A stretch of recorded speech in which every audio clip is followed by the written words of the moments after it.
I'm going to give you the one secret to getting a 100% positive feedback score, and I'm going to show you some of the things I do to keep my positive feedback at 100%. You can apply the secret to eBay, Mercari, Poshmark, whatnot. Let me tell you the secret. Just be perfect. Just be perfect. Just be perfect. Now, for the real people watching this video, I am going to tell you how I got my positive feedback score to 100% on eBay. I've used a lot of the same techniques on Mercari, and those are the two online selling platforms I've tried so far. Again, I'll set up some links for you in the description box if you want to check out any of my listings. I'm going to show you a couple of hacks that I use, and I know you're going to like them. Hack 1. I always call every customer a 5-star valued customer. This works for any messages I send, printed flyers, and any free samples, or even a small gift with a note. Because buyers rate me back in stars, I've been lucky to get 5-star positive feedback.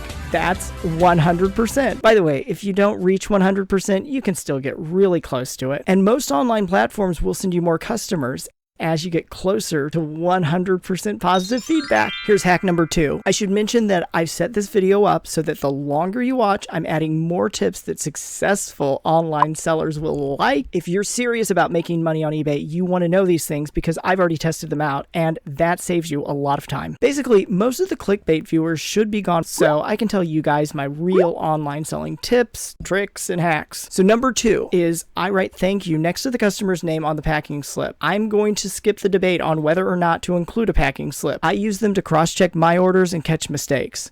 And it keeps my positive feedback score at 100%. So thank you for watching this video. Hack 2.5 is that writing thank you or writing the customer's name on a gift tag or enclosure card doesn't get the same response. I tried it out and I'm telling you based on my own experience.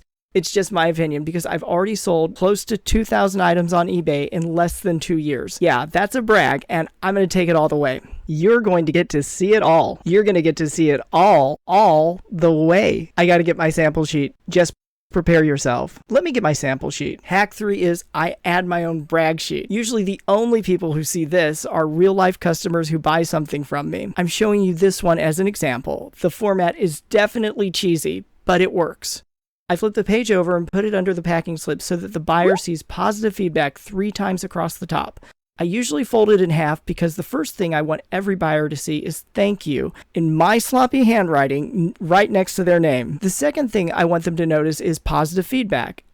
Anything else they like about this is just a bonus. So take a real good look at it and let me know what you like and what you want to see more of. Just slide it into the comments. And hit the like button when you leave your comment. I try to respond to comments within a day, but I'll know right away when you hit that like button. And the YouTube suggested video system likes it when you like this video. I saved the best for you guys watching all the way until the end. And I can do a whole video series on this number 4 hack that I'm sneaking in right here. I'm not going to tell anyone how to run their business. And I have to be careful how I word this because I never give out customer information even in a vague way. Their information is 100% private and it's not going to show up in my videos. But if you read through my 5-star positive feedback scores and I read every customer feedback just like I read your comments. Okay, back to the main point. I've noticed that there are times when an order has arrived broken or damaged, or maybe even the wrong item, which was my mistake, and they've still left me 5-star positive feedback.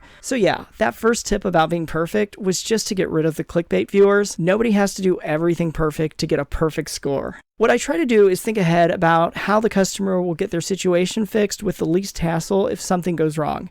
I'm amazed that eBay gives us sellers a lot of different ways to handle customer service issues. Maybe not all sellers have access to these features, but I'm shocked that a multi-billion-dollar company lets me and the buyer work out a solution that's good for us both. It could be a full refund or an exchange, or a partial refund. I've even given customers a refund plus a discount on their next order if they want to give me a second chance. This is really rare and I keep track of those, so I don't get any fake requests. They just have to pick something else I have listed. So if I ever have an issue with something I buy on eBay, I always contact the seller right away and let them respond before letting eBay know if there's a problem. eBay is really good about handling customer returns, but that isn't always the best path. I'm explaining this for anyone who hasn't read my positive feedback because buyers will tell you their honest opinion. Oh, I guess I should include one more idea so that this video gets 100% likes. Here's the one thing I never do. I never offer the customer a reward or a free product or anything of value if they leave me positive feedback. It's always their choice to give me a 5-star positive feedback review. eBay takes the feedback system seriously, and threatening to leave a negative feedback for a seller is against eBay's rules.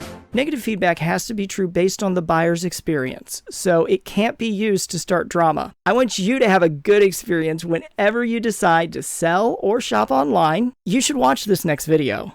So, until the next time I see you, subscribers and future subscribers, I hope you can stay home to shop.